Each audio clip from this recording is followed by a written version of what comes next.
ഒരു റിലേഷൻഷിപ്പ്, ഒരു വ്യക്തി, ഒരു ആണോ പെണ്ണോ, ആ വ്യക്തി ഒരാളെ കണ്ടുമുട്ടി, ഒരു ഓപ്പോസിറ്റ് ജെൻഡറെ കണ്ടുമുട്ടി, ഇഷ്ടമായി, പിന്നീട് ആ വ്യക്തിയുമായിട്ട് ഇഷ്ടപ്പെട്ടു, അട്രാക്ഷനായി, അവർ തമ്മിൽ കമ്മിറ്റഡ് ആയി.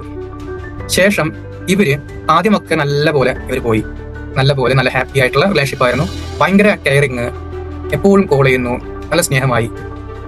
പിന്നെ ആ റിലേഷൻഷിപ്പിൽ ഒരാൾക്ക് ഒരു സമയം കുറവ് വന്നു തുടങ്ങി, ഇദ്ദേഹത്തിന് എത്തിക്കാൻ സമയമില്ല, ഫ്രണ്ട്സുമായിട്ട് കറങ്ങാൻ പോകുന്നു, അങ്ങനെ കുറെ സമയം വന്നു. അപ്പോൾ ഓപ്പോസിറ്റുള്ള വ്യക്തിക്ക് ഒരു ചിന്ത വരും, ഇവരെന്നെ അവോയ്ഡ് ചെയ്യാനുള്ള ചിന്ത വരും ഈ ഓപ്പോസിറ്റുകൾക്ക്. ഇതാണ് റിജക്ഷൻ എന്ന സംഭവം. അപ്പോൾ ഈ വ്യക്തി എന്ത് ചെയ്യുന്ന വെച്ചാൽ ഓവറായിട്ട് കെയർ ചെയ്യും, സ്നേഹം കൊടുക്കും, എപ്പോഴും കോൾ ചെയ്യും, ഇതെല്ലാം ചെയ്യും. ആ വ്യക്തി ഇങ്ങനെ വരുമ്പോൾ ഓവർ കെയറിങ്, ഓവറായിട്ട് സ്നേഹം കൊടുക്കുക. അതെന്തുകൊണ്ടാണ് വെച്ചാൽ റിജക്റ്റ് ആയി പോകുമോ, ആ വ്യക്തിനെ തള്ളിക്കളയുമോ, ആ വ്യക്തി എന്നെ വിട്ട് പോകുമോ ചിന്ത വരുന്ന അവിടെ. ഇത് യഥാർത്ഥത്തിൽ സ്നേഹം വെച്ചാൽ യഥാർത്ഥ സ്നേഹമല്ല. അത് നമ്മളെ റിജക്ട് ചെയ്യുമോ എന്നുള്ള ചിന്തയാണ്.